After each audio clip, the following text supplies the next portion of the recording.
It is now my wonderful pleasure to welcome Max Salinas, who will be talking to us about the Zen teachings of Jesus. Come on. So as some of you know, I was a member of this church for over 10 years and a member of the UU Church in Charlottesville for over 10 years prior to that. Can you hear me? Okay. For reasons I won't go into here, I changed my focus from attending UU Church to practicing regularly with a Zen, specifically Soto Zen group, which at that time was meeting at the UU Church in Cocoa. But for the last 16 months or so, we have been meeting in this building in the back on Saturday mornings. The topic of today's talk, I think, applies to both UUs and those of us who practice Zen, because I think we both find ourselves, particularly here in Florida, in a sea of obvious Christian church opportunities overflowing with what I would call modern-day Christians. I met one of these modern-day Christians the other day, and while I won't claim that she is necessarily representative of the entire community, she does represent a percentage that enough of us may recognize. So Lisa and I went out to dinner with a group from our neighborhood, and we were seated next to this woman, and she and her husband are now retired, and so they decided to spend their retirement years. They bought a boat, big boat, and are sailing the world. And doing so to spread the message of Jesus to communities that may not have had that opportunity. I said, well, that's great. I mean, she feels strong enough about her faith that she's doing something about it. And then we started talking about various things, like she said she had grown up in California. I said, oh, I have a young half-sister who lives in California. She was in San Francisco. She said, I lived in San Francisco, but I was there a few years ago, and there's just so many homeless people there. I mean, there's all this trash, and all this stuff. It's just so ugly compared to how it used to be. I said, okay. And then we talked about other things, like, talking about maybe doing something for Lisa's birthday. She turns 60 next year. I outed her. And I thought, well, let's do something special. We've never been to Key West. We've been here almost 20 years, never been to Key West. And she says, oh yeah, Key West is beautiful. My husband and I go there all the time. But do look at the calendar, because there are some weeks when all the homosexuals come to Key West. And they're going to be, on the streets doing all kinds of things, unspeakable things. And so I thought, okay. So I say that because I realize that I don't think that that's what Jesus was trying to teach to his followers, right? So here's some of the teachings that I found from both Jesus and Buddhist traditions that are very, very similar. And so I'll have to start by acknowledging that while several books actually touch on this subject, the ones I list here came from Marcus Borg's Jesus and Buddha, The Parallel Sayings. So here's one I'm sure you've all known. Do to others as you would have them do to you, from Luke. And in Buddhism, we say, consider others as yourself.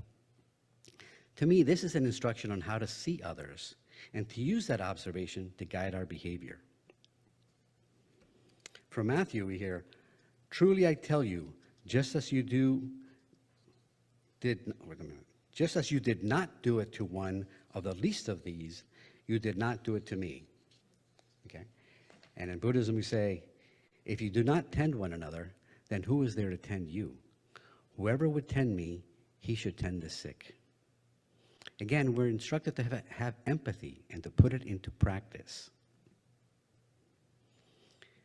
From Luke, we see, why do you see the speck in your neighbor's eye, but do not notice the log in your own eye? How can you say to one another, friend, let me take the speck out of your eye, when you yourself do not see the log in your own eye? You hypocrite, first take the log out of your own eye, and then you will see clearly to take the speck out of your neighbor's eye. And in Buddhism, we say, the faults of others are easier to see than one's own. Actually, I find those teachings a little more direct. The faults of others are easily seen, for they are sifted like chaff, but one's own faults are hard to see.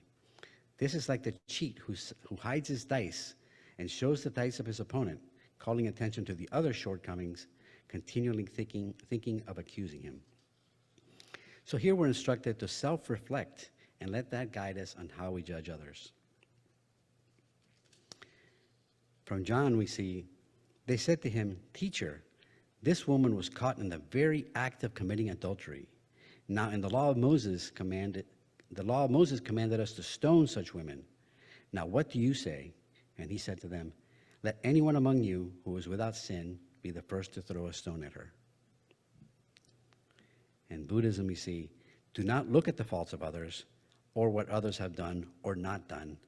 Observe what you yourself have done and have not done. Here, the lesson is being reinforced. What puts us in a position to be the judge? From Luke, "Blessed are you who are poor, for yours is the kingdom of God."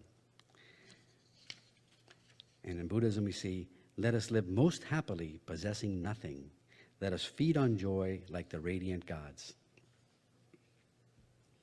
In Mark, we hear, "How hard would it be for those who have wealth to enter the kingdom of God? It is easier for a camel to go through the eye of a needle than for someone who is rich to enter the kingdom of God." And in Buddhism, we hear, "Riches make most people greedy, and so are like caravans lurching down the road to perdition. Any possession that increases the sin of selfishness or does nothing to confirm one's wish to renounce what one has is nothing but a drawback in disguise." So here we see that the lesson it's trying to teach us is to be satisfied with what we have. The desire to accumulate beyond our needs prevents us from enjoying all the blessings that are right in front of us. In Luke, we see, "No slave can serve two masters, for a slave will either hate the one and love the other, or be devoted to the one and despise the other. You cannot serve God and wealth." And in Buddhism, we see, one is the way to gain, the other is the way to nirvana.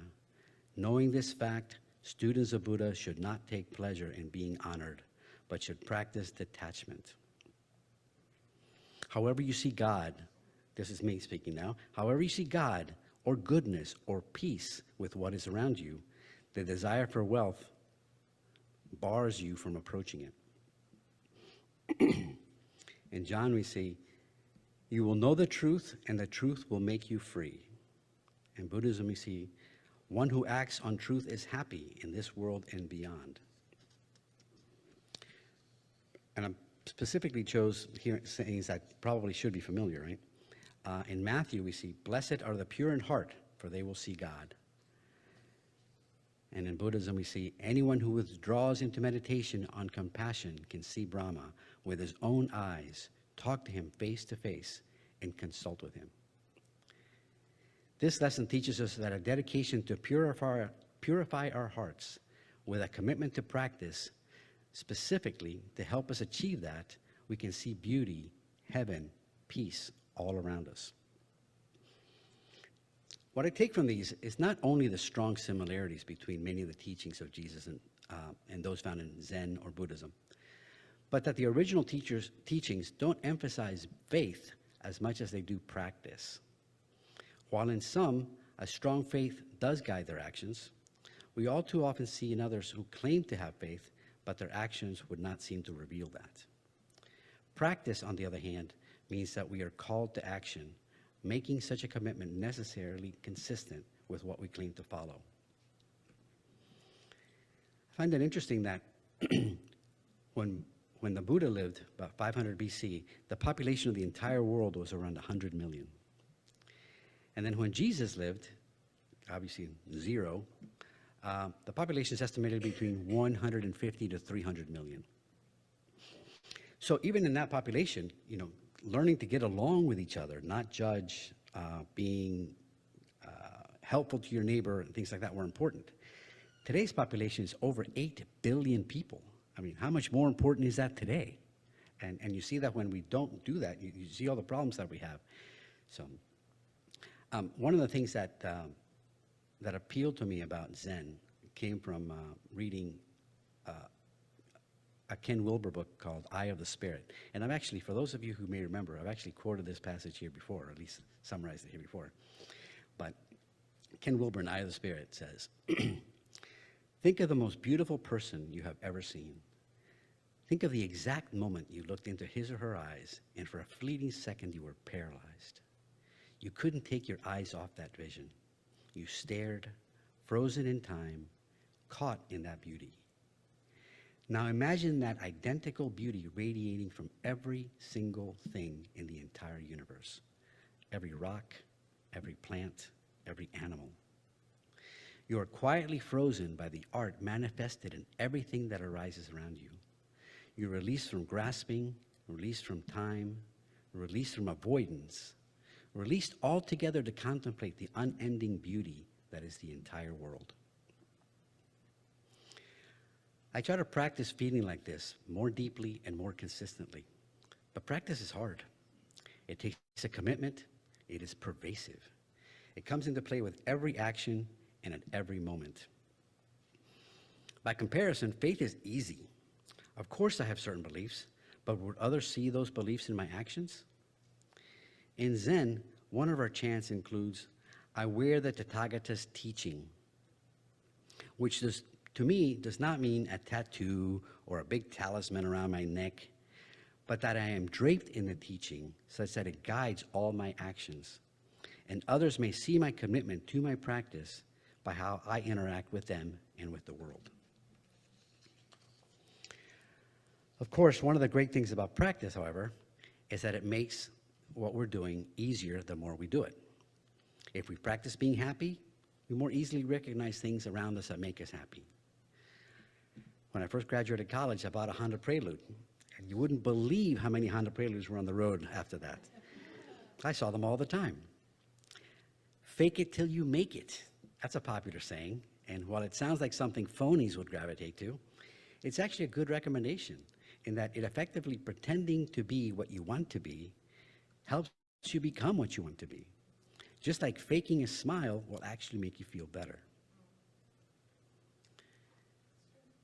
The word holiness shares its origin with whole and heal. One could say that holiness may be a determination of how close we are to becoming whole. So I hope your practice helps you become whole.